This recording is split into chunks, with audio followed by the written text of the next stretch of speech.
Bonjour à tous, toutes et à tous. Nous allons commencer notre table ronde numéro 11 maintenant. Je pense que d'autres personnes arriveront, mais on ne peut pas attendre beaucoup plus longtemps.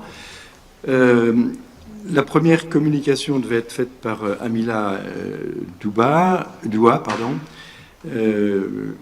Malheureusement, nous n'avons pas sa vidéo. Donc, je vais passer tout de suite la parole à Élise Enjoy pour sa communication. Donc vous avez le titre. Ah non, il n'est pas encore affiché. Rethinking European Plurilingual Identities in Caroline. Pardon. Voilà.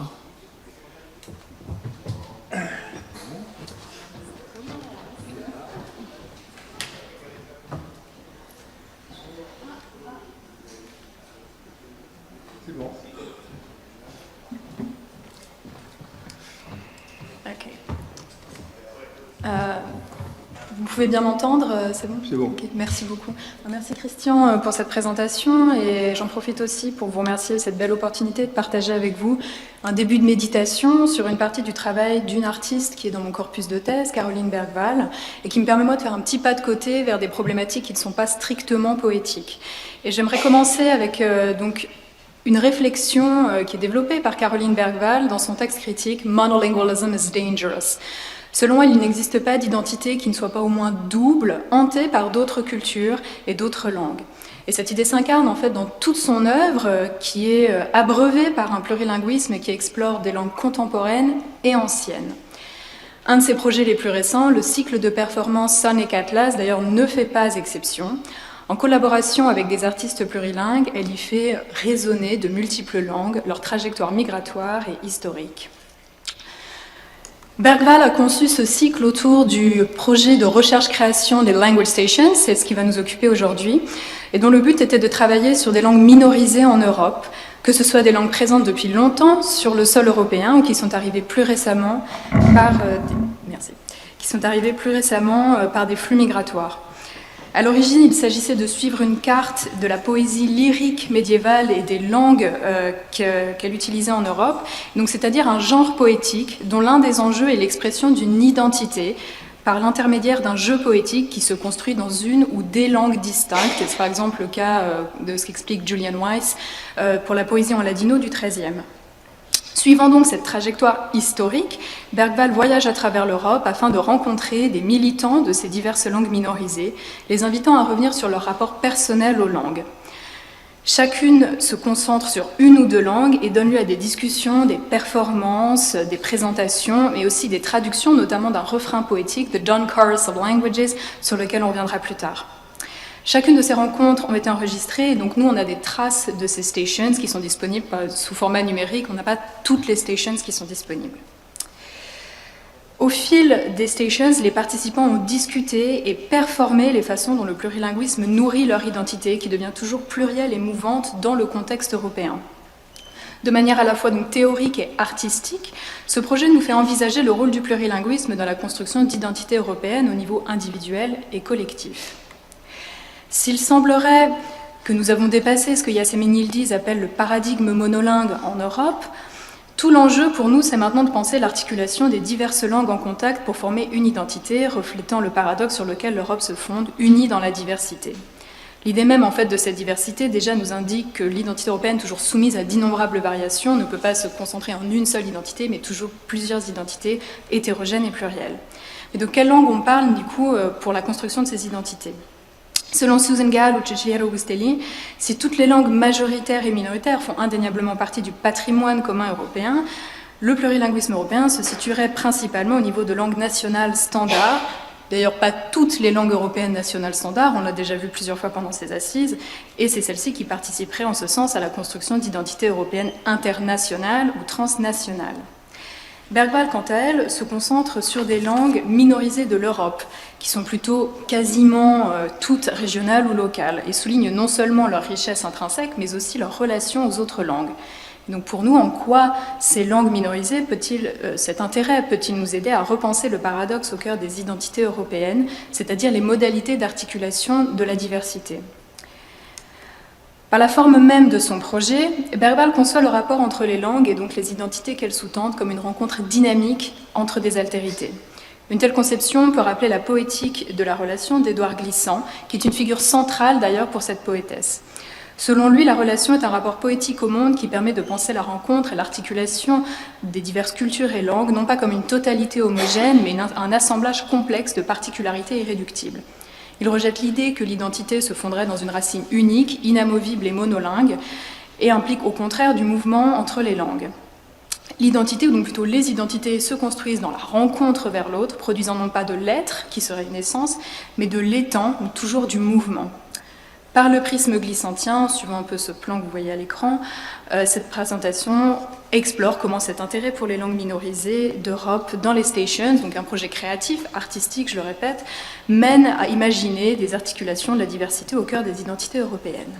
Piano pour les traductrices. D'accord, excusez-moi.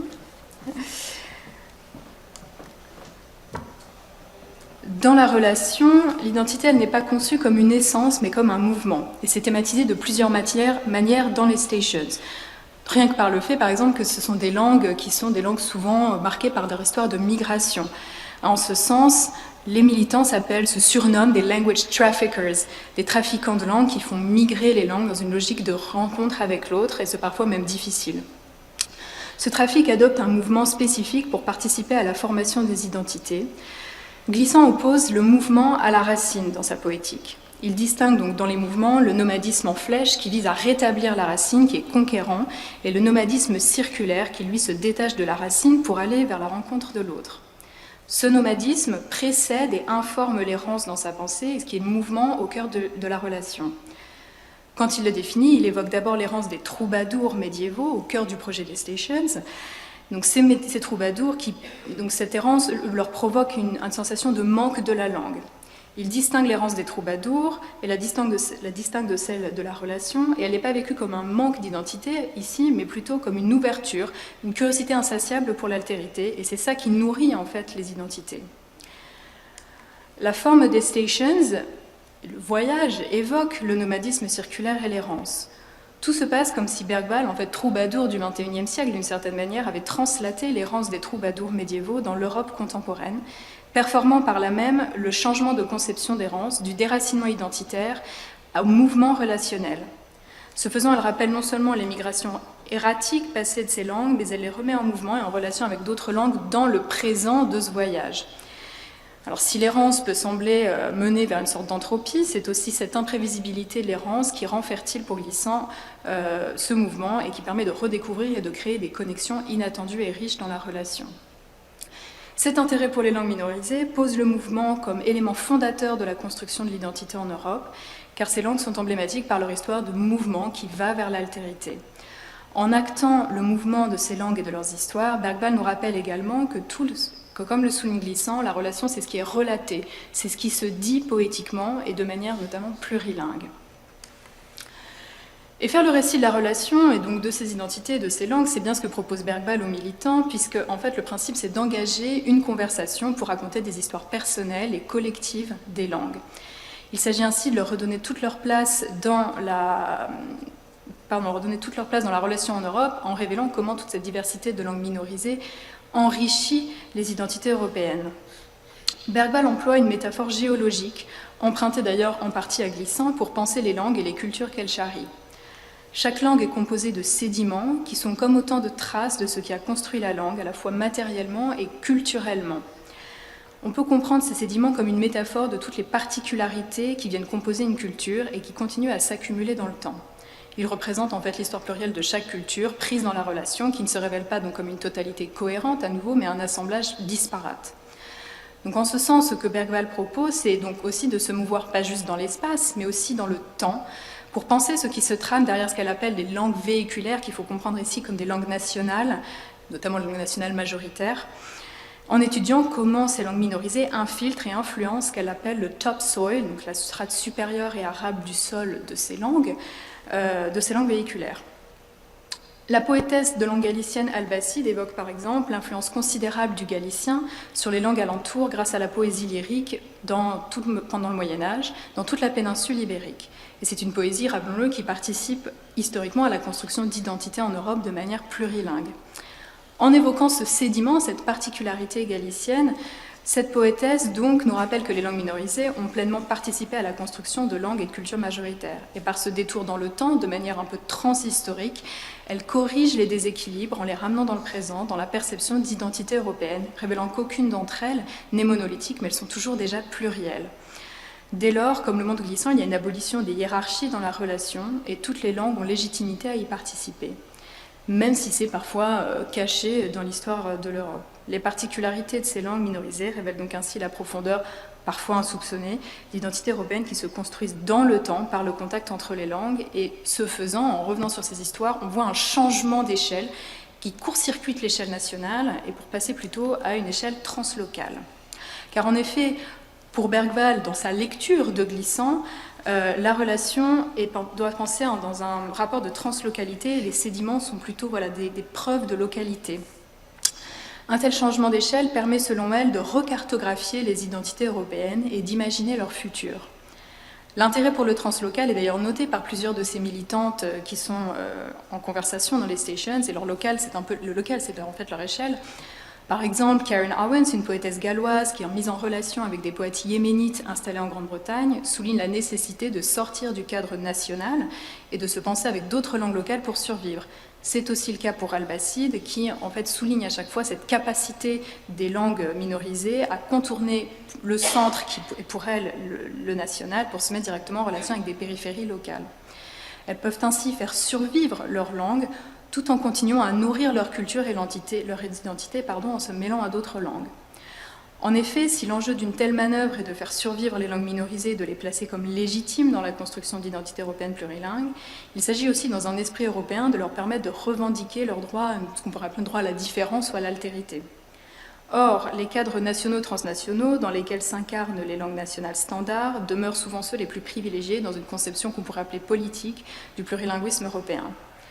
Ce cadre national, du fait de sa tendance à l'assimilation, pour Glissant, s'avère très dangereux pour ce qu'il appelle le divers, qu'il définit, je cite, comme la totalité des différences possibles et qui est le moteur de l'énergie universelle.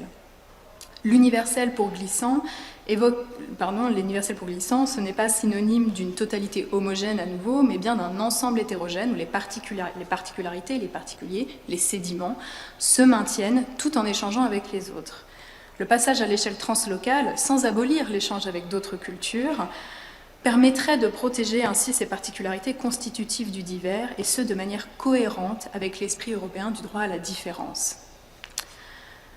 Donc ce passage qui nous fait considérer avec plus d'attention des actes de résistance de ces langues dans ce contexte européen fait bien valoir les existences propres de ces langues et leur participation à la création de cultures et d'identités plus européennes et pas juste leur propre. Leur capacité à résister à l'assimilation et de ce fait à des standardisations nationales rappelle ce que Glissant aussi nomme le droit à l'opacité, qui fonde le droit à la différence, c'est-à-dire qu'il y a des choses qui sont irréductibles et ne sont pas forcément être comprises de manière universelle, et ce qui est nécessaire en fait à maintenir cette relation. L'opacité, je cite Glissant, n'est pas l'enfermement toutefois dans une autarcie impénétrable, mais la subsistance dans une singularité non réductible où les particuliers peuvent coexister, confluer dans le but de protéger le divers. Et ces irréductibles opacités, elles sont représentées dans des productions sonores issues des stations. Donc je reviens à ce refrain poétique que j'ai mentionné plus tôt, le Dawn Chorus of Languages. Par exemple, donc le refrain que vous voyez à l'écran, Passages we are, et qui se répète plusieurs fois, lui-même déjà emblématique de cette notion de mouvement constant au cœur du projet et donc de ce qu'il imagine des identités. Ce refrain, il est scandé dans toutes les langues minorisées qui sont explorées dans les stations. Mais ce qui se passe, c'est que quand on l'écoute, toutes les voix sont superposées les unes aux autres, ce qui fait qu'on peine à bien distinguer clairement les langues des unes des autres. Alors si cela permet de performer l'importance du droit à l'opacité, et donc voilà, cette résistance un peu de ne pas se laisser assimiler, ça montre aussi toute la difficulté que ça peut entraîner dans la relation. Et pour ce qui nous concerne, dans cette articulation de la diversité, soulignons qu'on peut passer très rapidement de la polyphonie à la cacophonie. Toutefois, si la nécessité de maintenir une certaine opacité est indéniablement incarnée dans ce refrain, il faut aussi considérer l'écologie entière des stations, de ce projet, de ce cycle de performance, et ce qu'il essaie de faire, pour nuancer l'idée qu'il y aurait une opacité totale dans la relation. Car selon Glissant à nouveau, la relation vit dans cette tension permanente, mais c'est parce que le droit à l'opacité est respecté que l'on peut imaginer la transparence de la relation, c'est-à-dire les moyens par lesquels elle se manifeste. Par exemple, avec des actes poétiques d'enseignement et de traduction, deux thèmes qui sont très chers à ces assises qu'on a pu voir jusque-là. Et ces deux axes d'enseignement et de traduction, c'est aussi ce qui est au cœur du processus des stations de Bergvall et qui mettent en valeur le plurilinguisme. Je vais m'arrêter un petit peu sur la traduction en particulier parce que c'est au cœur de ce refrain poétique. Ça semble particulièrement représentatif de la relation dans cette tension entre transparence et opacité, car comme l'explique Glissant, elle est un art dans lequel on passe d'une langue à l'autre, je cite, sans que la première s'efface et sans que la seconde renonce à se présenter. Ce principe nous semble une manière de penser la formation des identités européennes également. Le but n'est pas en fait de se fondre ou de se diluer les uns dans les autres pour créer une sorte de magma indifférencié, mais plus de voir comment les différences s'entre-influencent. L'intérêt que montrent les stations, donc, permet de souligner cette mise en dialogue paradoxale pour articuler le divers. Je conclus très rapidement. Donc, ces langues minorisées des stations, ce projet qui les met en valeur, nous permet de travailler le paradoxe au cœur des identités européennes plurilingues, parce qu'elles sont emblématiques peut-être des caractéristiques qu'il faudrait qu'on essaie de lui trouver, pas pour tenter de résoudre ce paradoxe, mais plutôt de penser avec lui, pour créer des identités relationnelles, qui sont toujours en mouvement, en ouverture vers l'altérité, et j'insiste un peu sur le passage au translocal également, qui n'élimine pas en fait en soi les langues nationales, on pourra en parler, mais nous fait plutôt apprécier des sédiments de cultures qui s'agrègent les uns aux autres, pour repenser un peu cette relation comme une opacité consentie, mais qui permet toujours l'échange. Voilà, je terminerai en insistant à nouveau sur l'idée du mouvement à travers le temps et l'espace pour la construction de ces identités et qui sous-tend, je pense, la création de tout ça.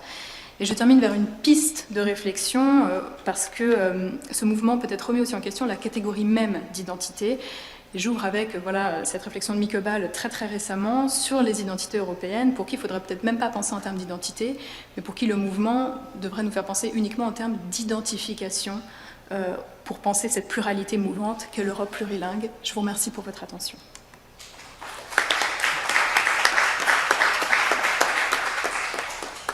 Merci beaucoup,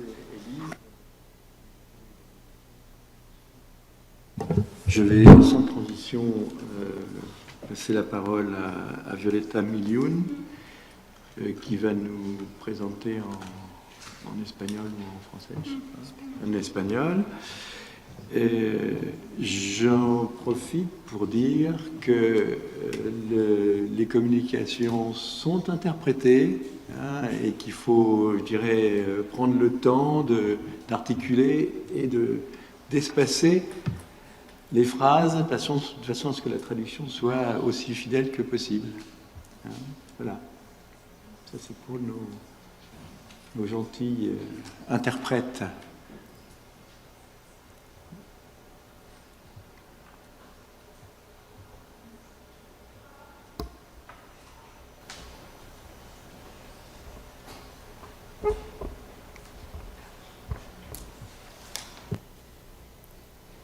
Buenos días a todos. Soy Violeta, soy doctoranda de la Universidad de Vigo. ¿No nos escuchan? No.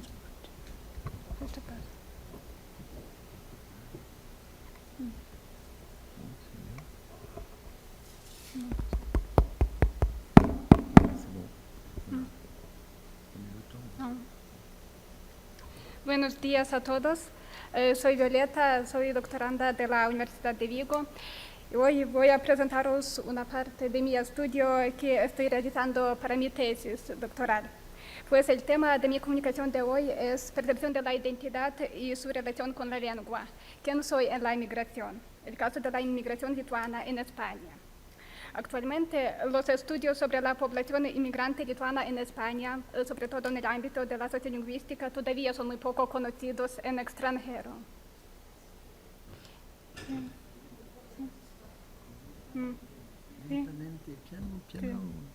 En esta comunicación voy a presentar los aspectos identitarios básicos Lentamente, más lentamente. ¿No? Para que la intérprete, los intérpretes entiendan. En esta comunicación voy a presentar los aspectos básicos que definen a esta población migrante, pero también los que también identifican a otras poblaciones migrantes, y confío en que la comunicación vaya a suscitar interés por este grupo lingüístico y cultural. Y aquí va el índice de mi comunicación. Y empiezo por la identidad. Con este concepto, tanto directa como indirectamente, nos topamos todos los días y en todos los ámbitos de la vida. A la hora de definir la identidad, basta con utilizar unas preguntas sencillas a las que, sin embargo, es difícil encontrar respuesta. ¿Quién soy yo? ¿Cómo me veo a mí mismo? ¿Cómo me ve la gente?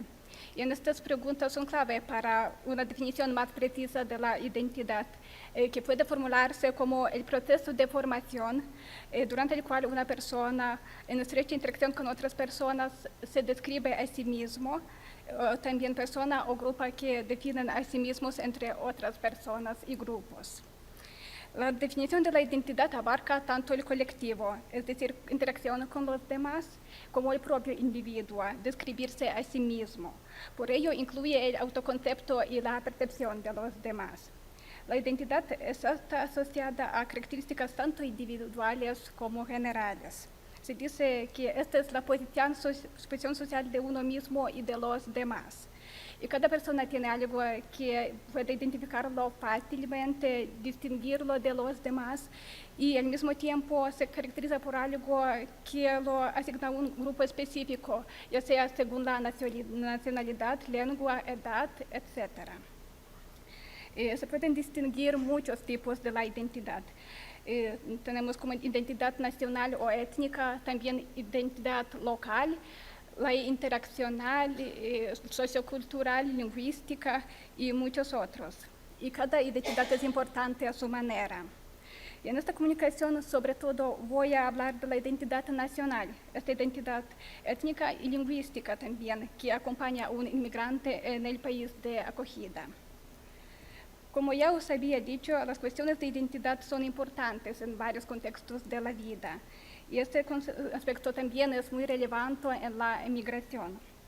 La migración, y en este caso nos referimos a una migración moderna, se considera como una forma de traspasar fronteras, intercambiar ideas, prácticas, entablar conexiones entre países, sociedades e instituciones, es decir, enlazar varios mundos, adquiriendo así una actitud multidireccional. Y de este modo se considera que un migrante moderno es como un ciudadano del mundo, un cosmopolita que se identifica con todo el mundo y que en principio no tiene un lugar establecido. No obstante, si tomamos en cuenta la tendencia contraria, veremos que los vínculos que se crean con la migración no afectan la identidad de uno. Y a pesar de pertenecer a la sociedad receptora, desde el punto de vista étnico-nacional, un migrante puede seguir siendo fiel a sus raíces y sentirse emocionalmente vinculado con su nación y con su país. Si miramos los estudios previos sobre la identidad en la migración, veremos que la identidad no suele ir de forma individual, sino va junto con otros aspectos. Por ejemplo, Jean Fini, junto con otros autores, investigaba la posible interrelación entre las manifestaciones de la identidad étnica y el bienestar de los migrantes a la hora de adaptarse a la sociedad receptora. Varios autores consideraban la identidad como un elemento muy importante en una comunidad inmigrante, sobre todo relacionado con el mantenimiento de la lengua de herencia. Y si pensamos sobre la inmigración lituana, veremos que los lituanos son una de esas pequeñas naciones del este de Europa, cuyos inmigrantes estaban esparcidos por todo el mundo desde hace varios siglos. Y actualmente España, junto con otros países del oeste de Europa, también Reino Unido, Irlanda, Alemania, es uno de los destinos más populares. Y el objetivo de mi estudio ha sido averiguar cómo los inmigrantes lituanos en España perciben su identidad en la inmigración y cómo la relacionan con la lengua, ya sea su lengua de origen o también la lengua del país receptor. Para llevar a cabo la investigación usé el método cualitativo y entrevisté a 6 inmigrantes lituanos, tanto hombres como mujeres, residentes en distintas comunidades autónomas. Y en esta tabla os presento algunos datos de mis participantes. La mitad de ellos tienen una mayor experiencia de la migración y antes de España vivían en otros países, ya sea Alemania, Polonia, como veis también, Irlanda, Estados Unidos. Y su tiempo de residencia en España es distinta. Algunos viven 20 años o más y otros aún viven poco tiempo. Los resultados demostraron distintas tendencias de la percepción de la identidad en un individuo inmigrante que se puede dividir en 4 tipos. El primer tipo sería la identidad nacional, que es la única, estrechamente relacionada con el país de origen. O sea, los inmigrantes siguen considerando a sí mismos lituanos como tal, a pesar de todas las circunstancias que posiblemente los llevaron a abandonar su país. Y cito un fragmento. Lituana, por supuesto, siempre lituana.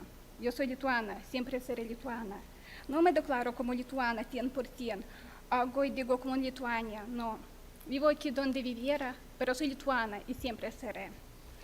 O también otra cita. Lituana, sí, no, ni semi ni. Me gusta solo semi-dulce vino, se refiere al vino, pero no más semi, sí. En estos ejemplos las personas declaran que son solo lituanas y ni siquiera les resulta conveniente llamarse a sí mismos de otra manera, más mixta. En este caso, la percepción es muy fuerte de esta identidad nacional que puede ser causada por mantener lazos emocionales con el país de origen. En cuanto al otro tipo, la identidad mixta, veremos que estos lazos con el país de origen no son tan fuertes, o más bien sí son fuertes por haber nacido allí y tener raíces, pero los inmigrantes consideran que por vivir, establecerse en España, tienen una parte también española. Y aquí cito algunos fragmentos. Creo que mis raíces están en Lituania. ¿Cómo me siento? Pues yo diría que lituana y española. Hombre, la cultura y las raíces están en Lituania, pero el presente está en España. Bueno, yo digo que, he nacido en Lituania, me he criado en Lituania, o sea, lituanos, pero después el país que yo elegí más voluntariamente y muy conscientemente, sabiendo que es el país donde quiero estar. Entonces, es una mezcla, yo diría. Pues estas citas demuestran que las personas sí pertenecen a la sociedad receptora española y aquí está su presente, lo escogieron. No obstante, a veces por las experiencias vividas en el país de origen y el país receptor, los inmigrantes lituanos todo esto como reflexionan y apenas pueden llamar a sí mismos como tal, como lituanos solo, y se sienten incluso más españoles. Y en este caso nos encontramos ante un caso específico que es la identidad mixta, pero más cercana al país de residencia. Cito, siempre digo, yo soy un mix, no me siento ni lituano ni español, pero sí me atrevo a decir que me siento muchísimo más español que lituano, en España, que lituano, porque estoy feliz aquí, me siento bien, estoy una semana y me quiero volver a España, todo interesa a España, prefiero, dice incluso que este es mi destino. Y aquí el informante primero no puede decidirse acerca de su identidad, pero luego confiesa que no tiene sentimientos hacia su país y dice que se siente más nativo en España, en la sociedad acogedora, y que es español. Es una situación muy interesante porque en este caso no se habla de la migración como tal, sino del destino que posiblemente llevó al informante a su sitio donde él debería estar. Y esto se distingue claramente de otros ejemplos. Y tenemos también la identidad global, la del inmigrante. Y aquí hablamos de la identidad en un sentido mucho más amplio. La migración aquí se percibe de una forma más libre y no tan embarazosa. Cito un poco. No me considero ni inmigrante ni extranjera. Cuando alguien me dice es extranjera, me parece muy raro porque para mí esas paredes no existen, esas fronteras. Yo vivo me da igual cómo vivo en Alemania, en Lituania, en España, no tengo esa percepción. Yo soy lituana, de Lituania, mis raíces están en Lituania, pero no me siento alguien ajeno, me adapto en todos los sitios. Bueno, y también otra frase, cito un poco. Sí, el ser emigrante yo creo que es muy positivo también, ¿no? Ahora estamos hablando de una experiencia de refugiados, de que la gente se escapa de la guerra, del hambre, lo que sea. Eso es que tomamos esa decisión y es bonito. Y en ambos ejemplos se habla de una migración en sentido bueno. En primer lugar, la informante llama a sí misma emigrante o inmigrante, no llama a sí misma como emigrante, como probablemente la llamarían los demás. No habla de estas etiquetas, sino considera esta experiencia como algo bueno para la personalidad suya. Y ella se siente bien en todos los sitios. Y otra informante a su vez añade que la migración para ella tiene una connotación también positiva, pues es un signo de la libertad. Especialmente es muy importante en los tiempos actuales donde la gente se escapa de la guerra, que lo hace de forma forzosa, pero estos inmigrantes que hablan sobre su experiencia dicen que esto es para ellos es algo relacionado con la libertad. En otros ejemplos también vemos tendencias similares. Sí, emigrante, sí, me considero emigrante y me gusta. Ella se siente orgullosa de pertenecer como a otros mundos. Y también otra persona dice, como persona internacional, que no tengo dificultades vivir en España o otro país o Lituania o para toda Europa, no tengo dificultades. Los informantes sí se consideran emigrantes porque viven en la migración, pero no se sienten molestos ante aquel hecho. Y el hombre usa una frase interesante para llamar a sí mismo como persona internacional. Igual como en el otro caso dice que no tiene problemas a la hora de adaptarse a otros países, y simplemente cambiar de la otra sociedad. Y por último quería hablar un poco sobre la relación de la lengua con la identidad. Y entonces veremos que no todos los informantes consideran la lengua como parte de la identidad suya. Cito, es un idioma más por hablar. No, supongo que no, se puede, no, idioma y lituano. Hombre, uno que empieza a hablarte, no. El idioma es una cosa, la identidad lituana son cosas diferentes. Y en este caso la mujer afirma que la lengua va aparte de la identidad y si aprendes o usas una lengua, eso no significa que con esto obtienes también una nueva identidad. Y también había personas que pensaban lo contrario, que la lengua sí va con su identidad. Dicen que son unas vibraciones, cuando tú hablas, tú manifiestas tu idioma, es tu cultura, es más para mí que un idioma, es una energía, vínculo hacia tu país, por supuesto me fortalece y todo esto. Y también otro ejemplo, que soy y ya está, es mi lengua materna y ya está. No es que no hago ni más ni menos, es muy natural y eso es fundamental. Así que encontramos distintas opiniones al respecto, sobre todo si hablamos de la lengua materna. Los informantes suelen relacionar ambas cosas y creen que esto es imprescindible. Y me quedan las conclusiones.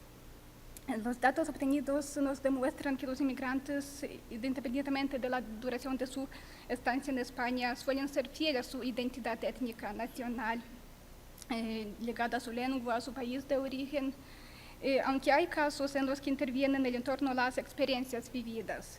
En este caso, pudimos distinguir 4 tipos de la percepción de la identidad.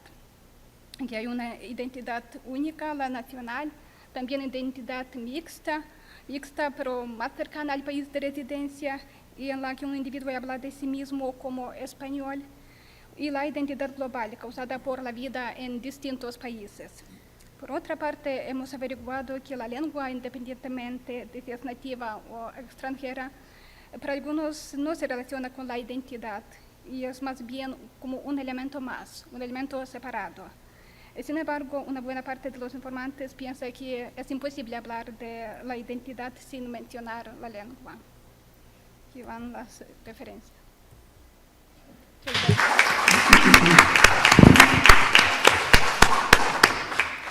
Merci beaucoup, Violetta. Je passe tout de suite la parole à Sabrina Alessandrini, qui va nous parler en français.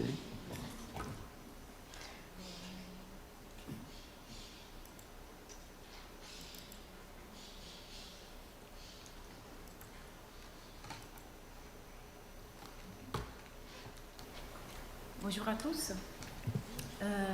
La présentation, la contribution dont je vais vous parler concerne... On n'entend pas? J'essaie de parler un peu plus fort. concerne le rôle de la langue et la culture française dans le processus de construction identitaire auprès des adolescents issus de la migration africaine en Italie. Alors, on a le temps, il Oui, faut prendre le d'accord. temps de... Voilà. Donc la contribution s'appuie sur une enquête quantitative et qualitative, donc des questionnaires et des entretiens, menés auprès des 5 instituts d'instruction secondaire de la région des Marches en Italie. L'échantillon est composé de 27 adolescents de 13 à 20 ans, nés en Italie dans des familles originaires d'Afrique francophone. Reste bien Oui. près du micro pour qu'on entende D'accord. bien. D'accord, merci.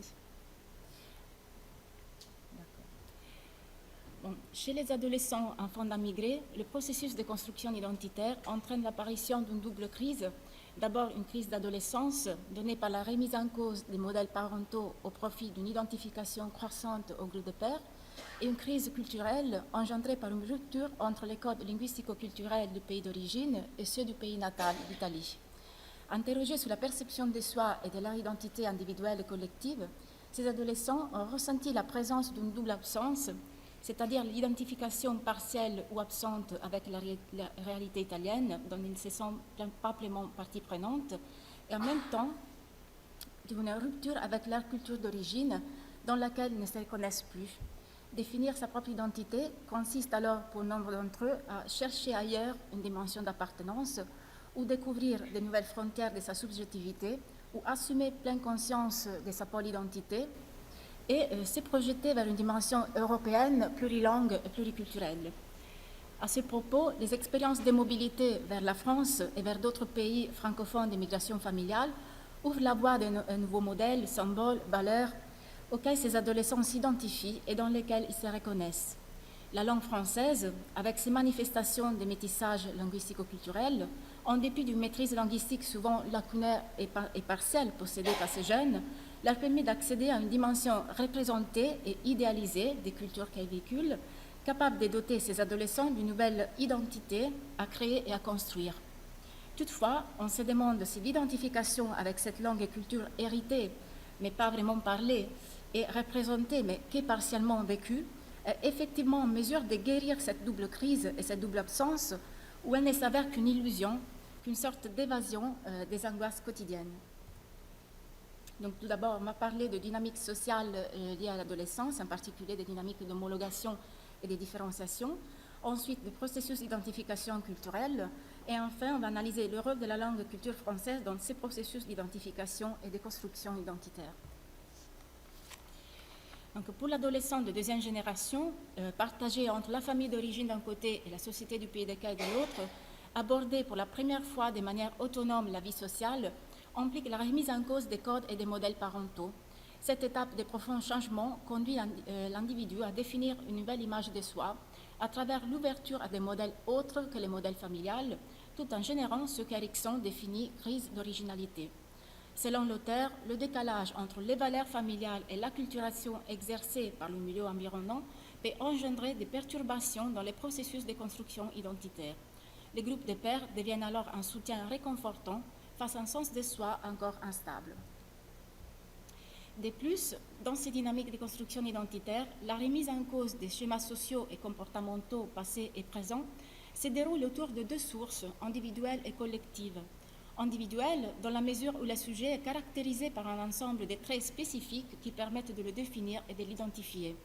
Collective, à partir du moment où l'on assiste à une reproduction des signes distinctifs grâce auxquels les sujets se reconnaissent. D'après nos résultats, au niveau individuel, les gens qui composent notre échantillon reconnaissent les richesses sociolinguistiques et culturelles qui les distinguent des Italiens autochtones. Par contre, au niveau collectif, ils s'associent à leur groupe d'origine et à la catégorie de nous, donc nous les immigrés, nous les étrangers.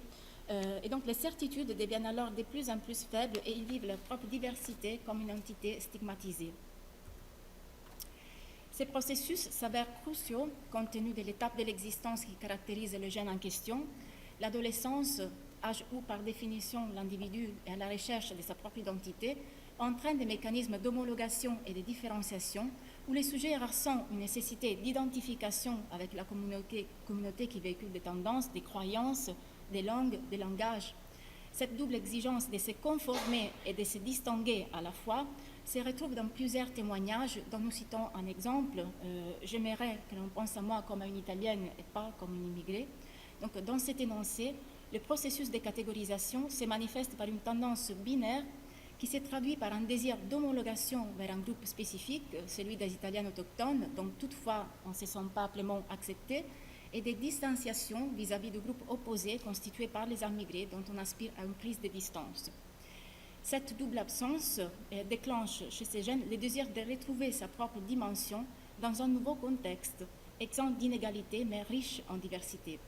La France, terre liée historiquement, géographiquement et linguistiquement au pays d'origine, peut alors devenir un tiers espace où construire un nouveau départ ou bâtir, au moins idéalement, une nouvelle identité. L'expérience de la mobilité vers la France et vers le pays francophone d'immigration familiale a permis à ces adolescents de prendre pleinement conscience des dimensions internationales du monde contemporain, de regarder la réalité avec des yeux différents, d'enrichir leur identité en incluant un autre espace de référence. D'une part, l'identité vécue face à l'autre, et d'autre part, l'identité vécue face à soi-même et en soi-même, qu'on appellera dualité interne. Parmi les gens qui composent notre échantillon, 63% a vécu dans un ou plusieurs pays francophones, dont 66% en France, 13% en Suisse et 21% également répartis entre la Belgique, le Canada et la Réunion. Dans 33% des cas, les enfants s'expriment en français avec leurs proches et dans 46% des cas, ils alternent le français à la langue d'origine. Donc, les liens instaurés avec ces pays sont porteurs d'un va-et-vient identitaire et d'une double, voire d'une triple culture locale et francophone. Ils aident l'individu à se définir socialement, culturellement et linguistiquement, tout en favorisant le partage de valeurs à partir desquelles le sujet peut évoluer à l'intérieur des opportunités fournies par l'espace francophone. À ce propos, notre analyse sur l'influence exercée par la culture francophone sur la perception de soi rend nécessaire une réflexion sur les concepts même de culture, conçus dans notre étude comme un patrimoine intériorisé et lié au vécu individuel, et en même temps comme une ressource qui se déploie dans les présents, dans la vie quotidienne, dans les lieux où les groupes construisent et partagent ces codes linguistiques, sociaux et comportementaux, où ils se reconnaissent dans un même système de valeurs. D'après les témoignages recueillis, la culture française déclenche des sentiments d'appartenance et d'identification avec des nouveaux modèles socioculturels, permettant ainsi à ces jeunes de bâtir une nouvelle identité. Dans l'ensemble des représentations, la France et les pays francophones d'immigration familiale sont perçus comme des lieux ouverts aux identités plurielles, des lieux où l'on peut vivre et projeter son propre avenir. Le désir de quitter l'Italie pour se mesurer avec un environnement plus cosmopolite et favorable à la création de nouvelles opportunités est très répandu parmi nos jeunes. Par exemple, la citation d'Aïda, je choisirais la France si je devais travailler, surtout parce que le marché c'est beaucoup plus affluent là-bas, mais aussi pour la raison des relations, etc. Donc, d'une part, la nécessité de fuir des difficultés sociales, économiques et d'intégration renforce le sentiment de non-appartenance à notre société. En effet, pour ceux qui vivent une condition d'hybridation identitaire, la projection vers une dimension socioculturelle européenne représente une forme d'évasion des angoisses quotidiennes. De plus, un climat d'hostilité envers les immigrés et un manque d'opportunités d'emploi exacerbe le malaise d'une condition incertaine et pas encore acceptée comme normale dans notre pays. D'autre part, le dynamisme du paysage socioculturel français, qui depuis des décennies inclut des éléments provenant d'autres contextes linguistiques et culturels, constitue pour ces jeunes une promesse pour l'affirmation de leur subjectivité dans un environnement de plus en plus cosmopolite. Donc il ne s'agit plus maintenant de considérer que l'on se trouve entre deux cultures ou dans des cas de métissage culturel et linguistique, mais bien de se référer à un changement au sein même de la culture française qui, par un processus dynamique, a permis à chacun de s'en emparer.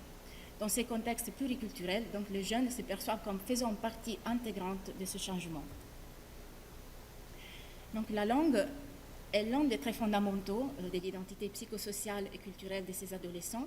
Chaque langue véhicule une ou plusieurs cultures et bénéficie d'une image à la fois collective et individuelle qui influe sur le partage des codes comportementaux et socioculturels par lesquels les membres se reconnaissent et communiquent entre eux. Élément de différenciation, elle est aussi un élément d'homologation pour les groupes qui la partagent et qui s'y reconnaissent par elle. Pour certains adolescents, par exemple, le processus de différenciation se manifeste par rapport à l'italien Dans les niveaux de compétences linguistiques qui séparent les groupes des premières arrivées, voire les étrangers non alphabétisés, du groupe de deuxième génération, déclenche chez ces derniers un sentiment d'identification, donc d'homologation, avec les Italiens autochtones. Donc la citation de Patrick, je suis italien maintenant, je parle bien l'italien, alors qu'il y a beaucoup d'étrangers qui ne le comprennent toujours pas.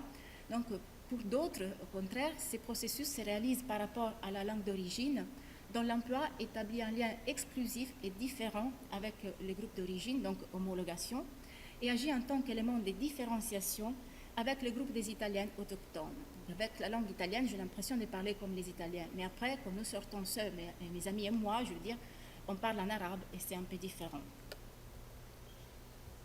Donc, quelle est la place du français? Donc, dans le répertoire linguistique de ce gène, dominé par les dialectes d'origine par l'italien, la langue, la culture française, bien qu'elle ne soit pas, dans la plupart des cas, parfaitement maîtrisée, est une langue héritée et constitutive de leur identité, capable d'établir un sentiment d'appartenance vers les pays d'origine.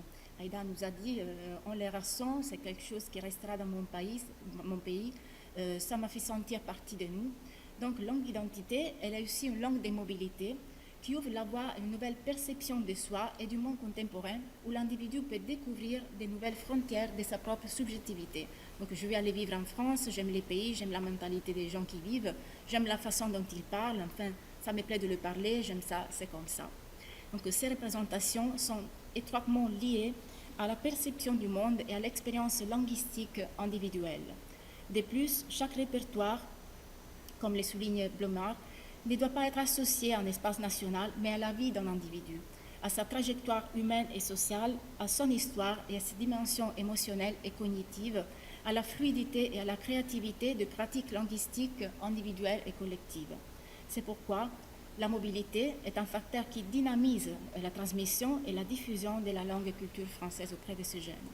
Le fait de se mouvoir facilement dans l'espace d'une langue, de participer même partiellement à sa culture, crée de toute évidence des facilités pour se déplacer dans le territoire géographique qui lui est associé, et favorise l'établissement des réseaux et des relations et d'échanges, des processus d'intégration à l'espace et à la société locale.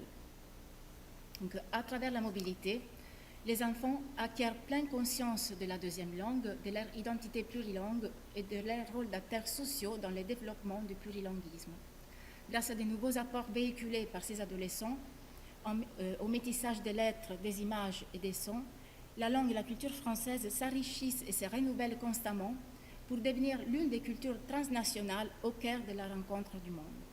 Donc ces jeunes peuvent alors jouer un rôle tout à fait décisif dans cette évolution. Pour conclure, dans une perspective où les deuxièmes générations fonctionnent un véritable système établi de part et d'autre de la Méditerranée, qui constitue l'une des bases les plus solides des relations entre l'Europe et le Maghreb, la mobilité constitue une étape de construction identitaire pour ces jeunes. Par le biais de la mobilité, ils trouvent leur propre dimension identitaire dans la lecture et l'interprétation des modèles, des idées, des systèmes de représentation de la communauté linguistico-culturelle française francophone, dont l'influence déclenche des processus d'identification et d'appartenance.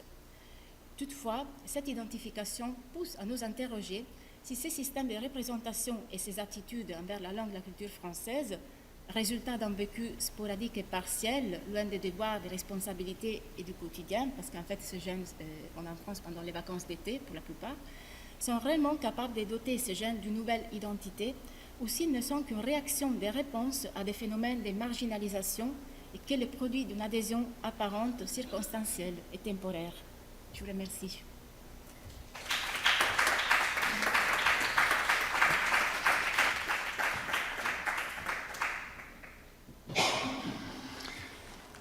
Merci beaucoup à nos trois intervenantes pour la qualité et l'intérêt des communications et aussi pour avoir respecté à peu près les 15 minutes, même si on a ressenti, je dirais, une pression voilà, qui était émotionnelle en fait, du fait de cette limite, ce butoir des 15 minutes. Bon.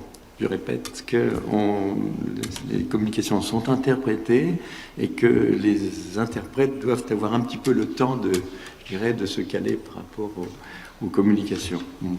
Mais merci beaucoup en tout cas. Et on peut ouvrir la période des questions. Voilà, nous sommes, pour une fois, on est tout à fait dans les temps. Voilà. Qu'est-ce qui doit tenir le micro? C'est pas moi en tout cas. Bon. On va chercher le micro. C'est...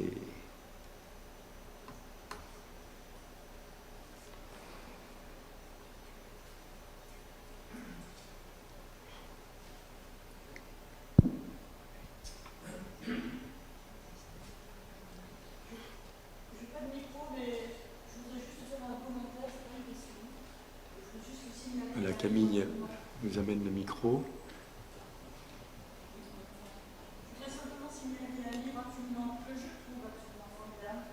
Quelqu'un qui écrit beaucoup en ce moment, qui s'appelle Delphine Horviller. Vous avez certainement entendu parler de ce bouquin. Et elle vient de faire un livre sur l'identité précisément, qui s'appelle « Il n'y a pas de Hajar », parce qu'elle est fascinée par le personnage de Roman Gary, Neil Hajar, etc. Et elle a vraiment tourné autour de ces questions identitaires de façon, à mon avis, très pertinente. Voilà, donc votre travail m'a fait penser à ça, je voulais simplement le signaler. Merci beaucoup. Delphine Horviller, H-O-R-V-I-2-L-E-U-R. Elle a écrit un bouquin qui a fait beaucoup de bruit autour de l'accompagnement des morts, puisqu'elle est rabbin, c'est une femme rabbin. Et ces bouquins sont formidables, à mon sens. Alors, ce livre-là, ça c'est « Il n'y a pas de Hajar ». Hajar, c'est Hajar comme Émile Hajar, qui est un pseudonyme de Romain Gary.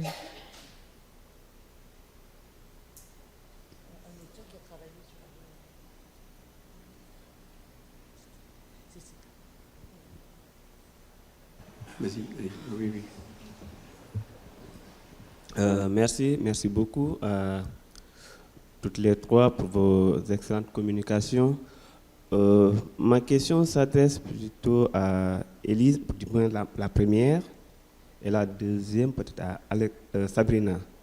Pour la première, je veux dire que je suis très ravi de cette application de la théorie du divers et de la politique de la relation d'Édouard Glissant à la problématique identitaire européenne liée aux questions linguistiques et culturelles. Pourquoi je suis ravi par rapport à cette lecture? Parce que Édouard Glissant n'a cessé de dire que aucune identité n'est constituée d'une racine unique. Il parle d'identité rhizome. Et pour solution, il propose ce qu'il appelle la créolisation. Ma question c'est, les Européens ont-ils conscience de cette créolisation du monde, ou même de l'Europe, ou non, d'après votre lecture? Voilà. Maintenant, pour Sabrina, c'est surtout la construction identitaire. Il parle de construction identitaire de l'immigré, des enfants, je pense. Dans le processus de construction, on a ce qu'on appelle l'identité conférée, c'est-à-dire ce que les autres nous donnent comme identité. Ce n'est pas mon identité, mais c'est ce qu'on me donne. Et il y a aussi ce qu'on appelle l'identité proclamée. Je suis ceci, je ne suis pas cela. Donc, c'est entre ces identités proclamées et ces identités, je veux dire, conférées, il y a ce processus d'identification par opposition et aussi par adhésion. Ma question, c'est comment l'individu qui se trouve au cœur de tout ce processus d'identification se situe par rapport à sa communauté d'origine. Voilà, merci. Alors, merci beaucoup pour cette question et je vous remercie aussi d'avoir introduit les termes de rhizome et de créolisation dans cette discussion. Pas eu le temps d'aborder la créolisation, mais c'est un peu vers là, effectivement, où je voulais aller vers la fin. Alors, je ne peux pas répondre pour tous les Européens, ça, c'est certain, mais disons, je peux vous répondre du point de vue artistique, et notamment, voilà, du point de vue de cette artiste, Caroline Bergvall, dont j'ai parlé aujourd'hui. Et en fait, il me semble qu'effectivement, si ce n'est pas forcément quelque chose qui peut être conscientisé au niveau global européen, ça j'en suis pas certaine, et en tout cas moi je n'ai pas les données pour répondre à cette question. Je pense que pour des artistes comme Caroline Bergwall et les artistes avec qui elle a travaillé dans ce projet, celui-ci et d'autres d'ailleurs, et le terme de créolisation c'est quelque chose qui revient beaucoup dans tous ses travaux depuis les années 90, je pense qu'il y a en effet une conscience, du moins qu'il faudrait y penser plus. Voilà, donc bon, je ne réponds peut-être pas exactement à votre question, mais disons artistiquement, dans des sphères, oui, c'est conscientisé, c'est discuté, et c'est essayer d'être mis en place dans la matière même des œuvres, dans le langage plurilingue justement, qui essaie d'acter, de performer cette créolisation. Merci.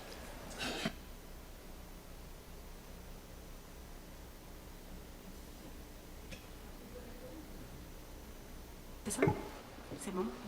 Alors, pour vous répondre, déjà, les jeunes de mon corpus ont vécu une mobilité, mais leur situation, disons, actuelle est justement l'immobilité, dans une province un peu cosmopolite.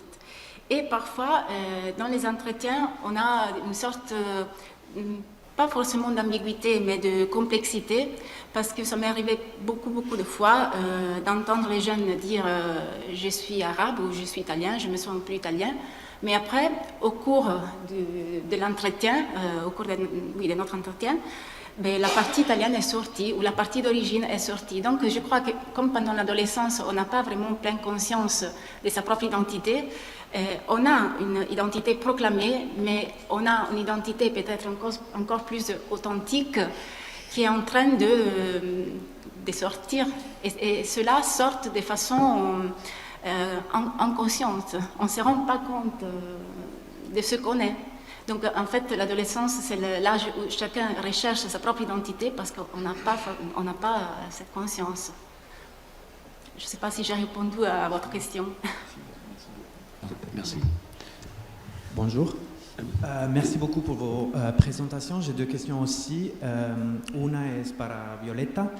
Le quería preguntar si estos lituanianos que viven en España viven en un lugar preciso, si hay una comunidad y si eso puede influenciar también en su manera de vivir la identidad como lituana, si están en grupo, porque por ejemplo sé que en Londres, en un proyecto que fue hecho hace años en geolingüística, en la ciudad de Londres se puede ver en el mapa dónde viven los lituanianos y entonces los lituanos, creo que se dice lituanianos en portugués, perdón, donde viven y bueno, ese fenómeno de comunidad ayuda a mantener su propia identidad colectiva y en ese caso lo que decía usted para esa ethnic identity.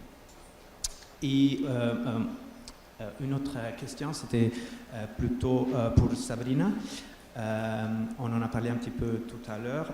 Par rapport à votre recherche, comment vous pensez que ces jeunes-là vont se sentir aujourd'hui dans une Italie où l'extrême droite a quand même pris un petit peu une certaine... l'Italie en soi a pris un petit peu cette voie et où on entend notre, je ne sais pas si dire notre, dans ce cas, la première ministre dire des choses du type je suis italienne, je suis chrétienne, je suis maman, etc. Et comment ces jeunes femmes, je lisais dans vos extraits, ça serait intéressant de voir aujourd'hui comment elles se sentent italiennes par rapport à ces discours-là. Merci beaucoup.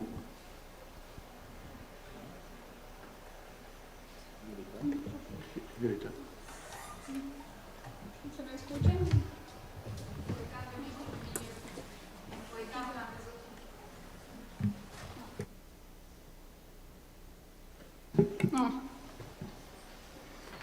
Bueno, pues respondiendo a su pregunta, yo creo que las comunidades lituanas, bueno, eso depende, porque las comunidades lituanas en España se distribuyen de varias maneras, porque hay mucha comunidad lituana en la comunidad valenciana y allí sí es una comunidad activa. Pero claro, eso depende también del individuo. Por ejemplo, si un individuo no quiere mantener su identidad nacional, su lituanidad, digamos así, y entonces no va a asistir a esa comunidad. Porque yo sí conozco bastantes lituanos que dijeron que incluso viviendo en Valencia o en Barcelona, donde hay muchos lituanos, no quieren simplemente relacionarse. Y también yo creo que depende también de las escuelas lituanas, porque las personas que tienen hijos, por ejemplo, ellos no quieren, por ejemplo, que estos hijos asistan a estas escuelas. A lo mejor quieren también darles a entender otra identidad, esta identidad a lo mejor más española. Porque, como digo, hay varias experiencias de lituanos. No sé si he respondido a su pregunta.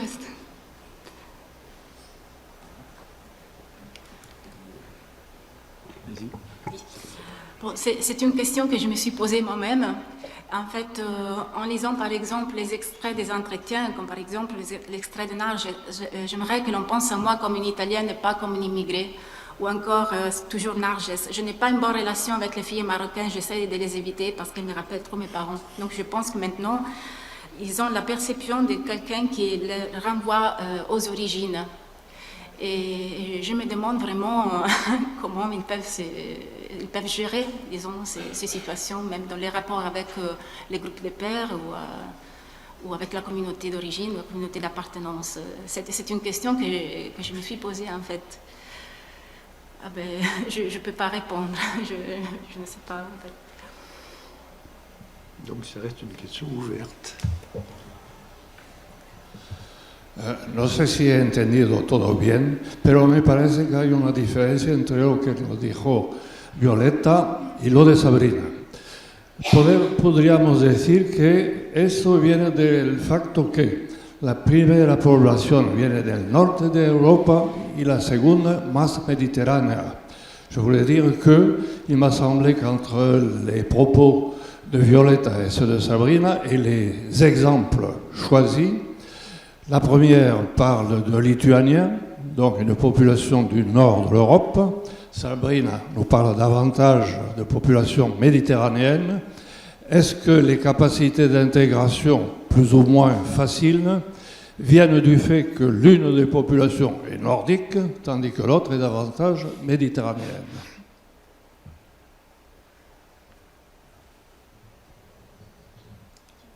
Qui répond?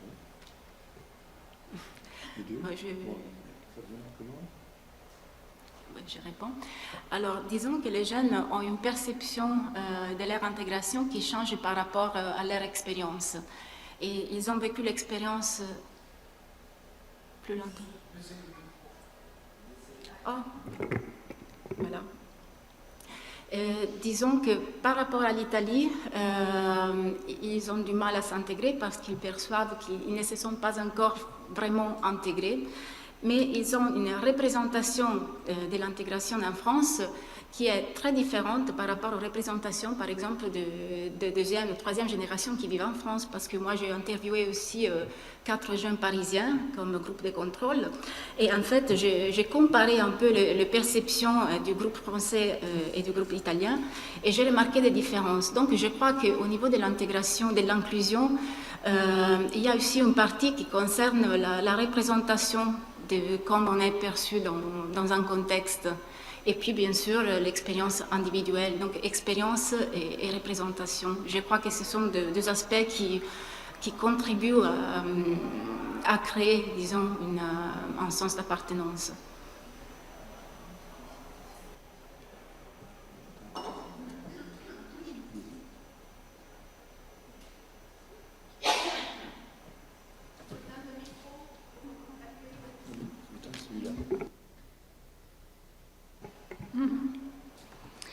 Bueno, respondiendo a su pregunta, pues sí, es verdad que Lituania pertenece a una de las comunidades más norteñas y eso también influye mucho el clima, incluso sobre el ánimo, que muchas personas, muchos lituanos dicen que se integran en España también por el clima, porque la gente es más cálida y menos deprimente, que esto es como una especie, entonces, también del cambio de la identidad, porque viviendo en otro país también quieren cambiar a sí mismos.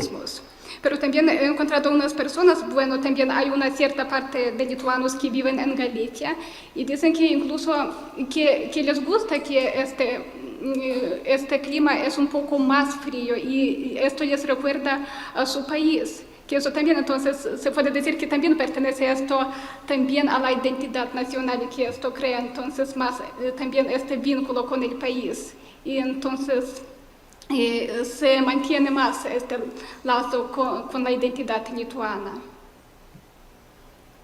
No sé si he respondido, si quiere comentar algo más.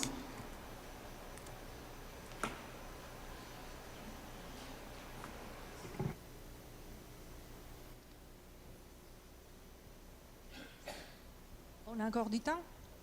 C'est bon? Christian, C'est bon. on a du temps encore? Oui, oui. Oui, d'accord. Non, parce que je voudrais relier ce thème à celui du premier jour de la conférence inaugurale de José Carlos Herrera, que j'ai ici devant. Parce que je pense aussi que, puisqu'on a le temps, c'est intéressant aussi de réfléchir à comment les flux migratoires peuvent influencer dans l'évolution des langues en présence dans les pays hôtes. Donc, par exemple, pour la Catalogne, donc, si bien il est certain qu'en regardant donc, les données que Herrera nous a présentées, on peut penser à cette phase d'expulsion de la langue castillane ou espagnole du système éducatif. Ce n'est pas pour autant que ça se traduit dans une diminution des usages sociaux de la langue et des usages sociaux ou informels qui est à l'intérieur des centres éducatifs. D'accord? Donc ça, c'est aussi un peu pour revenir après au scénario catastrophiste de Pierre Frats par rapport à la disparition du castillan. Parce que donc la Catalogne, jusqu'aux années 2000, elle avait reçu des flux migratoires des autres communautés autonomes. Mais à partir des années 2000, justement, ce sont les migrations internationales qui se sont installées, et notamment beaucoup venant des pays hispano-américains. D'accord? Et donc, de fait, les enquêtes sur les usages des langues et des langues co-officielles, que ce soit des usages sociaux donc dans le milieu scolaire, montrent que si bien, d'ailleurs il y a une phrase célèbre entre le professorat catalan qui est on a gagné les salles de cours, mais on a perdu la cour de récréation. Parce que le castillan est toujours langue majoritaire, et toujours la langue majoritaire des usages oraux spontanés. Donc, voilà, c'est là pour dire que, fort heureusement, même si peut-être, voilà, comme en l'occurrence, le castillan a un statut un peu bâtard du point de vue curriculaire, ça ne se traduit pas forcément ni automatiquement avec sa disparition dans la société. Et je ne sais pas si je voulais... Ah oui, et par ailleurs, le fait que le catalan soit la langue véhiculaire de l'enseignement obligatoire ne garantit pas la compétence des élèves en catalan. Il y a une semaine, je suis à l'Université de Barcelone, à la faculté d'éducation, et donc j'étais à une présentation des résultats d'un projet de recherche pour l'amélioration de la formation initiale des enseignants, dont la problématique était justement le niveau de compétence, ou plutôt d'incompétence en langue catalane des futurs enseignants. Donc, bon, malheureusement, il y a une corrélation entre les niveaux de compétences ou incompétences en catalan, castillan et langue étrangère, que souvent c'est l'anglais. Et donc voilà, on a un véritable problème parce que ce sont des promotions d'enseignants qui sont censés enseigner en catalan. Et mis à part le fait que peut-être n'est pas le niveau, c'est que parfois il y a même une désaffection par rapport à la langue. Et donc ça pose un véritable problème.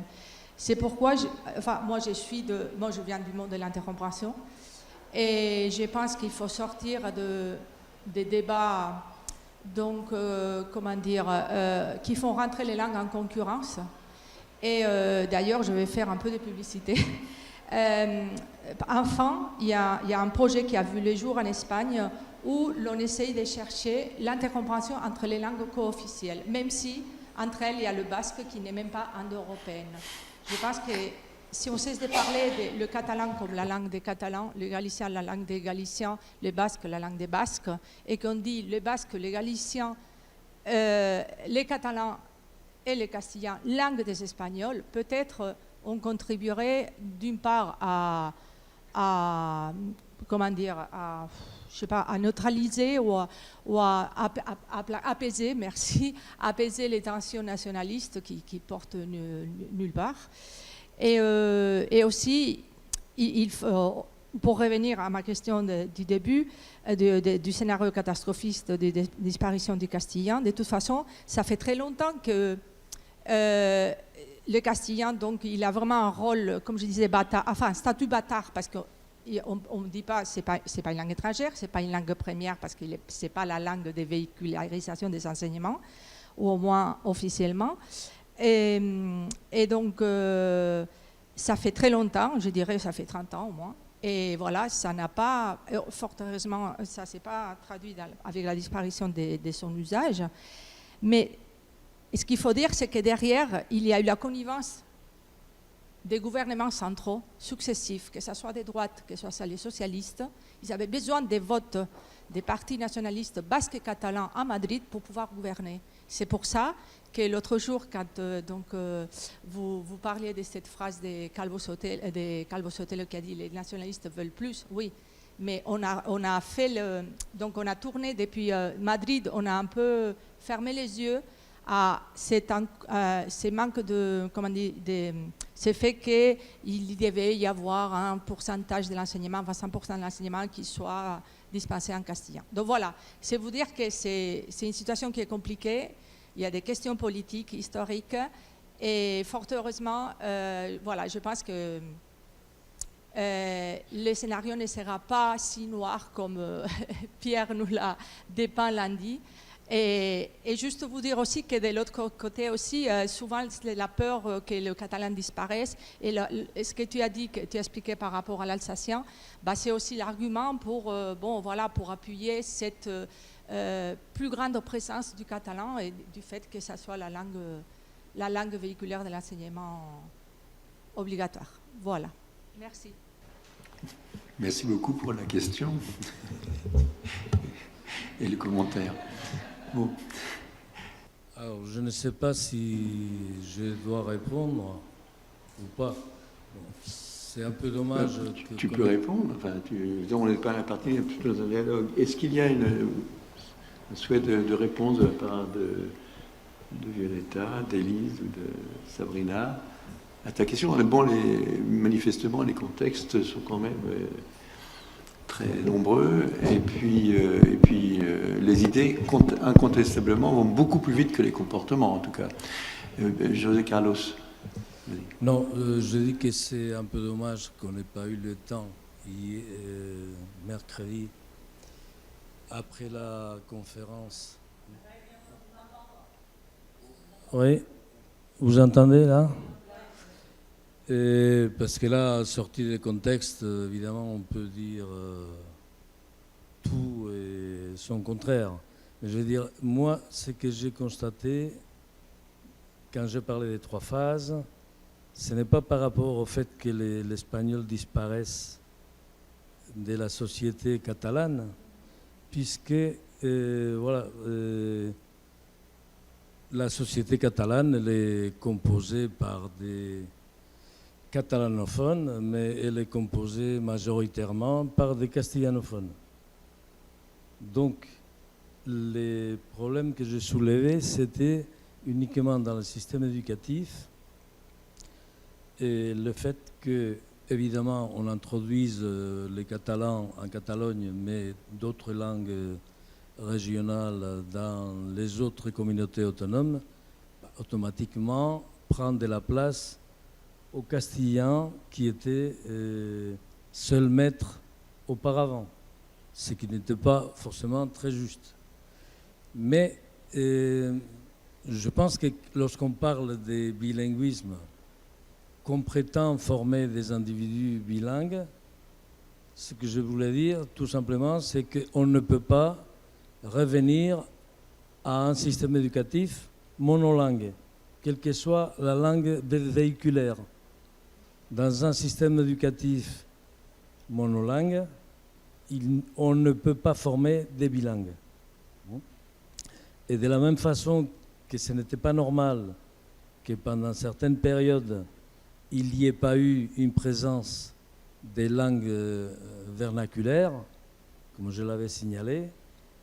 Et ce n'est pas non plus normal qu'actuellement, on essaie de réduire de telle façon la présence du castillan ou de l'espagnol, puisque ça ne sera pas bénéfique pour qui que ce soit.